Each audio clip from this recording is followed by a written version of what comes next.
Shadows, that's the next thing we're going to be talking about here. So we've got Gabe here once again.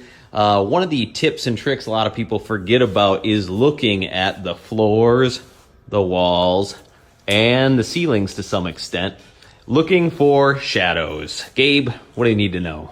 So, when you have specific lights like this one, right, leading into safe house, you can see when people are coming, and this is from alpha base going into the safe house. You can see the moment I pass right over here, right? You can see when I start walking. You can pretty easily track my position, especially if you're focusing on like how big the shadow is. The closer I am to this wall, the smaller the shadow.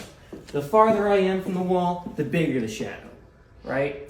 So one thing you can do is pay attention to the floors, pay attention to the ceiling, pay attention to the walls.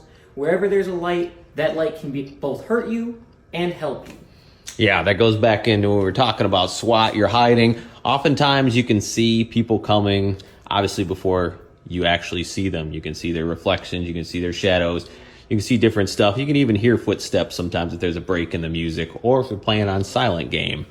So all those things are good to keep in mind. You don't have to necessarily see the person. You can pay attention to your surroundings. And you can kind of get a heads up and the drop on them when they're coming.